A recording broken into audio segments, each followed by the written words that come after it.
नमस्कार। आप लोगों का बहुत बहुत स्वागत है।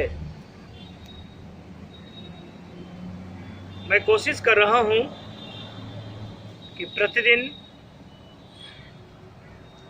अपने सनातन धर्म से और वास्तुशास्त्र से संबंधित कोई न कोई जन कल्याणकारी वीडियो आपको प्रस्तुत करूं, आपके सेवा को समर्पित करूं। आज पुनः एक नए वीडियो में आप लोगों का बहुत बहुत स्वागत है। मैं हूं बिट्टू विश्वास झा और आप लोग देख रहे हैं childrens happy home Sitamarhi channel. YouTube पर एक और मेरे ही नाम से चैनल चल रहा है, बिट्टू विश्वास झा। आप लोगों से आग्रह है कि वीडियो मेरी अच्छी लगती हो तो कृपया सब्सक्राइब कर दें, चैनल को शेयर कर दें और लाइक कर दें, ताकि रोज़ नए अपडेट के साथ आपसे रूबरू होते रहने का मुझे सुअवसर प्राप्त हो। आज हम लोग वास्तुशास्त्र के वायव्य कोण के बारे में विस्तार से अध्ययन करेंगे कि यह कोण जब वास्तु दोष रहित होता है तो किस तरह की शक्तियों का केंद्र हो जाता है, और जब यह कोण वास्तु से दूषित हो जाता है, दोष से दूषित हो जाता है, तो किस तरह की समस्याएं हमारे बीच में उपस्थित करता है। आइए इस पर हम लोग आज टिप्पणी करते हैं, एक नोट्स तैयार करते हैं ताकि आपके जीवन को और सुंदर बनाया जा सके। हमने आपको बताया था पिछले वीडियो में कि ईश्वर ने जब सृष्टि बनाई तो सृष्टि को कंट्रोल करने के लिए बहुत सारे डिपार्टमेंट बनाए, बहुत सारे डिपार्टमेंट के बहुत सारे चीफ बनाए, और हर डिपार्टमेंट के चीफ को ये अधिकार दिया गया कि वे अपनी सुविधा अनुसार कुछ रूल्स बनाएं, प्रकृति के नियमों के अनुसार, ईश्वर के सिस्टम के अनुसार कुछ रूल्स बनाएं, और उस रूल्स को मानव जगत उसको जो फॉलो करते हैं वे सभी सुखी रहते हैं। जो उसके खिलाफ अपनी जीविका को, अपने जीवन को आरंभ करते हैं, उन्हें बहुत तरह की परेशानियों का सामना करना पड़ता है। ऐसा ही डिपार्टमेंट के चीफ बनाए गए भगवान विश्वकर्मा, उन्हें गृह निर्माण डिपार्टमेंट दिया गया। गृह निर्माण डिपार्टमेंट के लिए उन्होंने कुछ रूल्स बनाए जिन्हें वास्तुशास्त्र कहा गया, और उस वास्तुशास्त्र में आज हम सभी वायव्य कोण का अध्ययन करेंगे। उत्तर और पश्चिम के कोण को वायव्य कोण कहा जाता है। कहते हैं, शास्त्र कहता है कि सबसे फ्लोर का सबसे नीचा तल होना चाहिए ईशान का, और उससे ऊंचा वायव्य का तल होना चाहिए, उससे ऊंचा आग्नेय का तल होना चाहिए, और उससे ऊंचा नैऋत्य का तल होना चाहिए। ईशान उत्तर पूर्व को कहते हैं, वायव्य पश्चिम उत्तर को कहते हैं, आग्नेय पूर्व दक्षिण को कहते हैं, और नैऋत्य पश्चिम दक्षिण को कहते हैं। हम सभी आज अध्ययन करेंगे पश्चिम और उत्तर के कोण का, यहाँ क्या होना चाहिए ताकि हमारे पास जो ऊर्जा है वह हमें विकास के शिखर पर ले जाए, और क्या नहीं होना चाहिए ताकि हमारी अवनति न हो जाए। आइए हम सभी एक बार एक नज़र इसको देखने का प्रयास करते हैं। उत्तर पश्चिम के कोण को वायव्य कहते हैं। इसके देवता होते हैं वायुदेव और वरुण देव। वायव्य मीन्स होता है वायु। यहाँ यदि जमीन हमारा दूषित है, पहले हम लोग ये समझ लेते हैं कि कैसे प्रभावित हो जाता है यह कोण। इसको समझने के लिए हमने कुछ तैयारी करके लाई हैं आपके सामने, जो आपको बहुत अच्छा लगेगा। आपसे आग्रह है कि इस वीडियो के अंत तक रुक करके आप इस वीडियो को निश्चित रूप से देखने का प्रयास करें, सुनने का प्रयास करें। यदि हमारा यह कोण दूषित हो जाता है तो घर में आपसी कलह शुरू हो जाती है, मानसिक कलह शुरू हो जाती है, अस्थायित्व का अभाव हो जाता है, बच्चों का बिगड़ना तय रहता है, कोर्ट कचहरी के मामले दिखने लगते हैं, महिलाएं रोगी हो जाती हैं, पुत्र या पुत्री के विवाह में बाधा आना शुरू हो जाता है। और यदि हम लोग छोटी छोटी बातों का ख्याल नहीं रखते हैं तो महिलाएं जो गर्भवती होती हैं उनका एवर्सन हो जाता है, उनका गर्भपात हो जाता है, बहुत सारी समस्याएं, धन का नाश हो जाता है, बहुत सारी समस्याएं उत्पन्न होती हैं। मनुष्य के वियोग की व्यवस्था हो जाती है, आदमी छिन्न भिन्न हो जाता है। आइए समझने का प्रयास करते हैं कि यह दूषित कैसे होता है, और यदि दूषित हो जाता है यह कौन, तो हम लोग उसको किस तरह का उपाय करके उसको फिर से रिचार्ज कर सकते हैं, उनको फिर से जागृत कर सकते हैं, फिर से उस दिशा को हम पुनर्जीवित करके जीवन के सभी सुखों का आनंद ले सकते हैं। इस पर एक टिप्पणी हम करने का प्रयास कर रहे हैं। कहा गया है कि बाह्य कोण खुला हुआ नहीं होना चाहिए, चूंकि लोकाचार में हम लोग अपने समाज में, अपने घरों में इस कोण को भंडार कोण के नाम से जानते हैं। तो जहाँ भंडार की व्यवस्था होगी, जहाँ भंडारण की व्यवस्था होगी, वह स्थान यदि खाली रहता है तो एक्सीडेंटल प्रॉब्लम आता है। ऐसा देखने को मिला है कि जिन लोगों का वायव्य खाली रहता है तो उस घर के लोग एक्सीडेंट करते रहते हैं, उनकी जानें जाती रहती हैं। इस तरह का समस्या उत्पन्न होता रहता है। इस स्थान पर बुजुर्गों का शयन कक्ष नहीं होना चाहिए। यदि हम बुजुर्गों का शयन कक्ष बनाते हैं तो हमारे बुजुर्गगण मेंटल डिप्रेशन में आ जाते हैं, यानी कि घर का जो मुखिया होगा वो उनके लिए यह शयन कक्ष यहाँ नहीं हो सकता है। इसलिए कहा जा रहा है कि यदि बुजुर्ग यहाँ विश्राम करेंगे तो मेंटल डिप्रेशन में रहेंगे। यहाँ गड्ढा नहीं होना चाहिए, यहाँ किसी भी तरह का भूमिगत पानी का टैंक नहीं होना चाहिए, धन हानि होती है। ये एक बहुत बड़ी समस्या आती है। बिजली का बोर्ड या बिजली का मेन कनेक्शन उत्तर पश्चिम में नहीं होना चाहिए। यदि ऐसा होता है तो छोटे पुत्र को जीवन के विकास में बड़ी बाधा आती है और बहुत तरह की समस्याएं उत्पन्न होती है।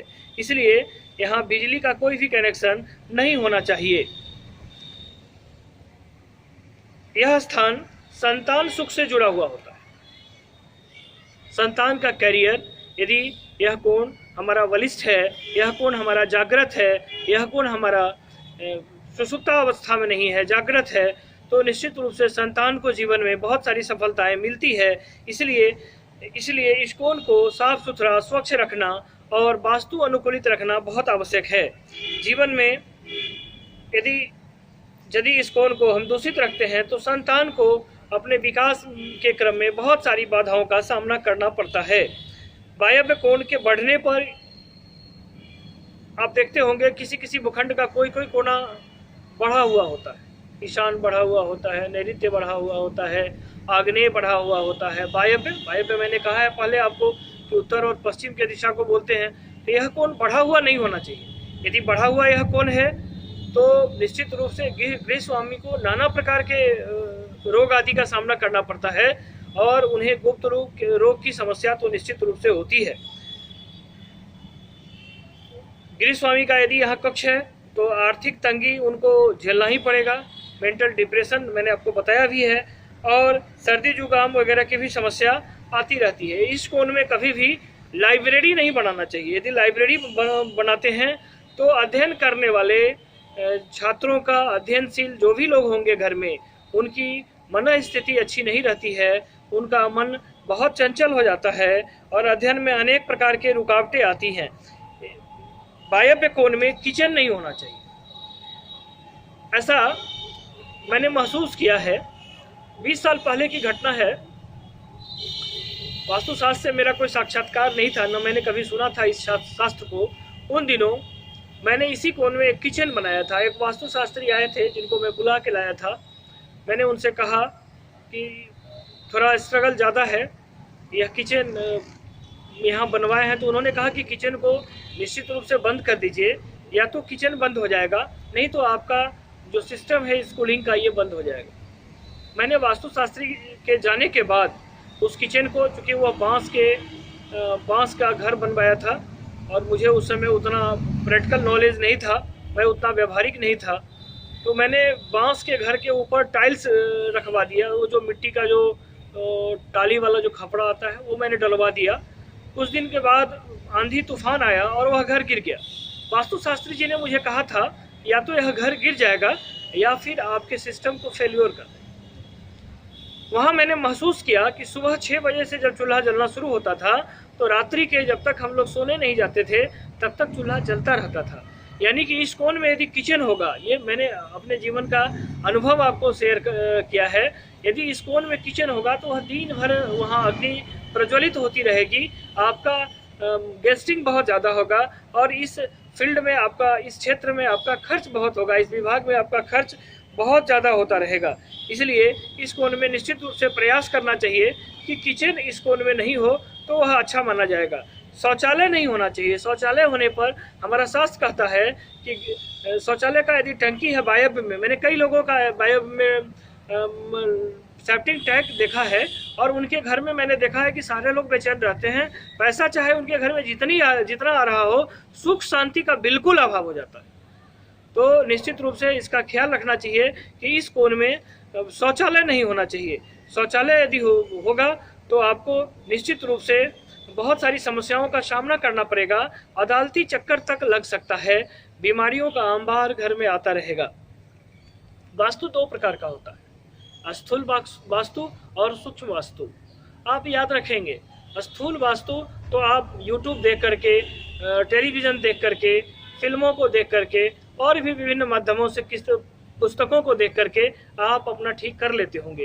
लेकिन जो सूक्ष्म वास्तु है वो कोई वास्तुशास्त्री ही देख के बताएगा कि आपके घर का वास्तु ठीक हुआ है या नहीं। इसलिए ये रेमेडी मेरे तरफ से है, ये मेरे तरफ से सुझाव है कि समय समय पर अपने घर का अवलोकन किसी अच्छे वास्तुशास्त्री से निश्चित रूप से कराते रहिए, ताकि हमेशा जो जागृत ऊर्जा है वह आपके यहाँ सक्रिय रहे, क्रियाशील रहे।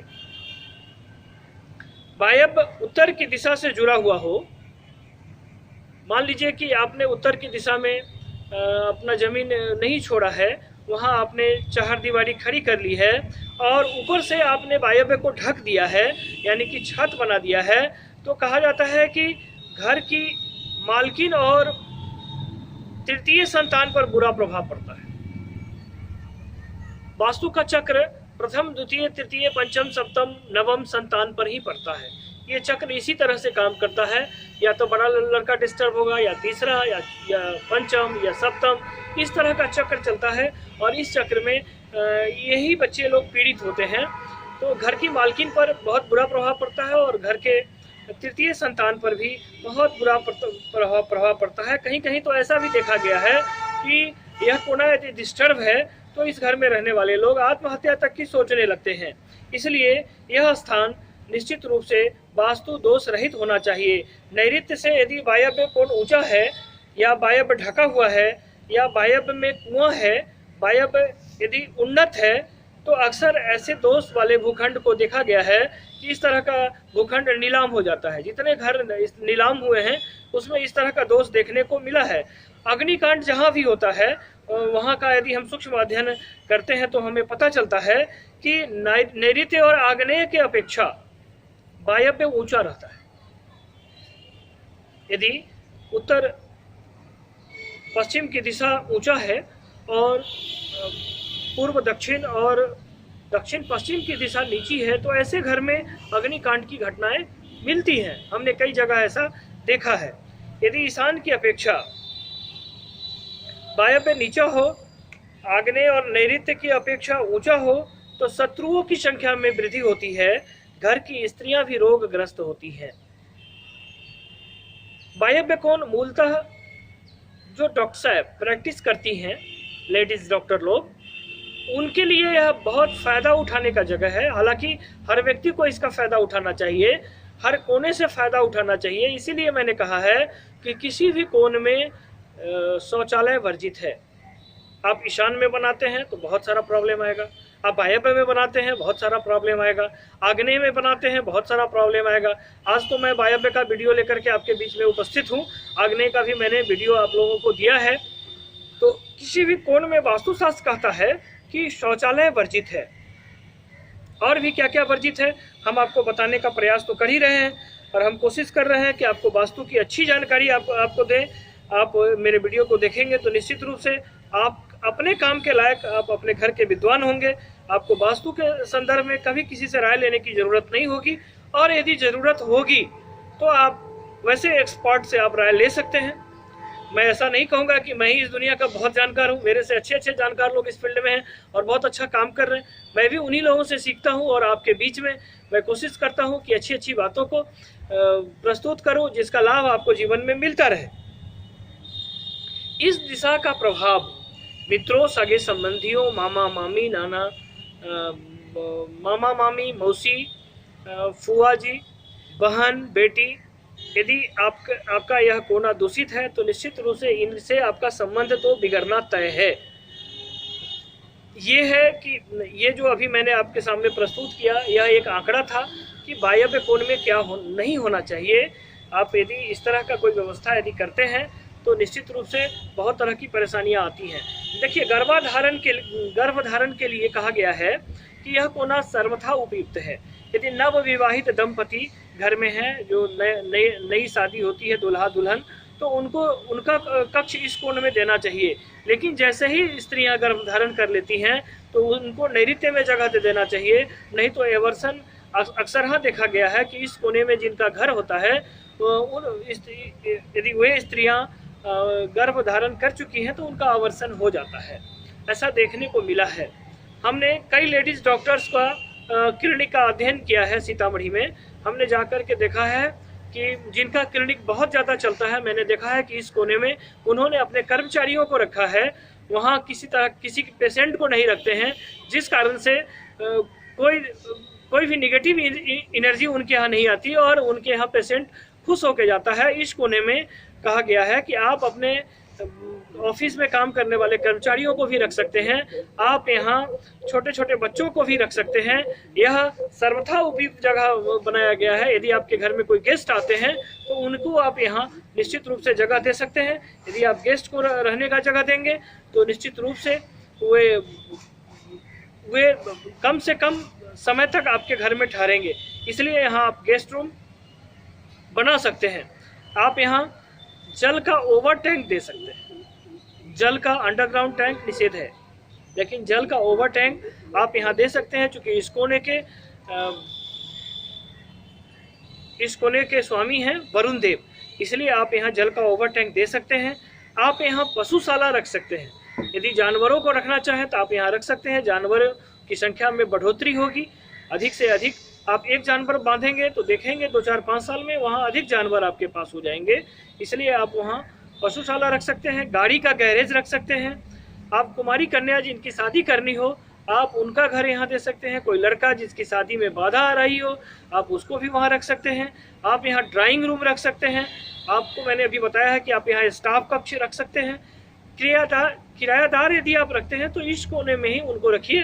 वे अधिक समय तक आपके घर में नहीं रहेंगे, बराबर खाली करते रहेंगे, जिस कारण से आपको कभी भी किसी तरह का समस्या किराएदार के साथ नहीं आएगी। हाँ, एक चीज़ हमेशा ख्याल रखना है कि जितने कोण में आपने निर्माण किया है, सभी कोण से ज़्यादा मोटा दीवार इस कोण का होना चाहिए। वायव्य कोण का दीवार सबसे ज़्यादा मोटा होना चाहिए। बड़े बेटा जी के रखने का यह उपयुक्त जगह है। यदि आपका संयुक्त परिवार है तो जो सबसे बड़े बेटा जी है, आप उनको यहाँ जगह दीजिए। गाड़ी रखते समय में एक चीज़ ख्याल रखना है कि गाड़ी का जो ड्राइवर का जो पोजीशन है वह हमेशा गाड़ी रखते समय उत्तर या पूर्व की ओर मुख होगा। गाड़ी का जो मुख होगा वो उत्तर या पूर्व की ओर होगा, तो एक्सीडेंटल प्रॉब्लम 9 के बराबर आएगी। वह गाड़ी एक्सीडेंट हमेशा नहीं करेगी। आपको ये एक बहुत बड़ा टेस्टेड है, ये जांचा परखा है। आप इसका एक फ़ायदा उठा सकते हैं। यदि बगीचा होता है वायव्य कोण में तो कहा गया है कि वायव्य कोण में यदि बगीचा हो तो गृह स्वामी बहुत प्रभावशाली, प्रभुत्व संपन्न, आध्यात्मिक ऊर्जा का स्वामी और भाग्यशाली होते हैं। इस कोने में बगीचा होना बहुत शुभ माना गया है। इस कोने में किनको रहना चाहिए, कौन कौन लोग रह सकते हैं, इस पे मैंने बहुत अच्छा एक तैयार किया है। यदि आप डॉक्टर हैं तो आपका क्लिनिक हो इस कोने में बहुत अच्छा हो। आपका शयन कक्ष हो तो निश्चित रूप से आपके लिए बहुत अच्छा है। वैद्य जी के लिए बहुत अच्छा है। वकील साहब के लिए बहुत अच्छा है। आप वास्तुशास्त्री हैं तो आपका भी शयन कक्ष यहाँ हो सकता है। ज्योतिष का काम करने वाले पंडित जी, आप लोगों का भी यहाँ शयन कक्ष बहुत अच्छा माना जाता है। यदि आप मेडिकल रिप्रेजेंटेटिव हैं, आप इंश्योरेंस के अभिकर्ता हैं, आप नेताजी हैं, अभिनेता हैं, गायक हैं, संगीतकार हैं, पत्रकार हैं, इन लोगों का कमरा शयन कक्ष यदि यहाँ बनाया जाता है, आप गृह स्वामी निश्चित रूप से नहीं हो, आप पेशेवर हो, लेकिन आपके घर में और भी आपसे बड़े लोग हों, तब आपका शयन कक्ष यदि यहाँ दिया जाएगा तो आपकी प्रैक्टिस खूब चलेगी, नो डाउट। चूंकि यह वायव्य कोण है, यहाँ स्थिर नहीं रहने देता है, आपको निश्चित रूप से हमेशा काम में इंगेज करके रखेगा यह कोना। आप इसका फायदा ले सकते हैं, ये एक बहुत सुंदर है। ऐसे लोगों का भी शयन कक्ष हो सकता है जो घूम फिर करके पैसा कमाते हैं, उनका शयन कक्ष यहाँ आप दे सकते हैं, बहुत सुंदर होगा। तैयार माल को रखने का, बिक्री के लिए यदि है तो तैयार माल को रखने का यह एक बहुत अच्छी जगह है। और उससे अच्छी जगह है कि यदि आप इस कोने में, वायव्य कोने में, पश्चिम वायव्य में या उत्तर वायव्य में आप कोई दुकान खोलते हैं तो वह सबसे अच्छी जगह मानी गई है। यदि घर के इस कोने में आप दुकान खोलते हैं तो आपकी दुकान खूब चलेगी, आप माले माल हो जाएंगे। ये एक बहुत सुंदर टोटका हम आपको बता रहे, इस टोटका का आप निश्चित रूप से फायदा उठाने का प्रयास कीजिए। यह कुबेर को बैठाने का जगह है। आप यदि जीवन में धन्ना सेट होना चाहते हैं तो निश्चित रूप से इस कोने से आप व्यापार शुरू कीजिए, आपको बहुत सारी आमदनियां होती रहेंगी। और सीढ़ी बनाने के लिए यह सबसे उपयुक्त जगह है। अब यदि आपका वास्तु दूषित हो गया है तो क्या उपाय करना चाहिए ताकि वास्तु हमारा दूषित हो गया है तो उसके दुष्प्रभाव को कम किया जा सके।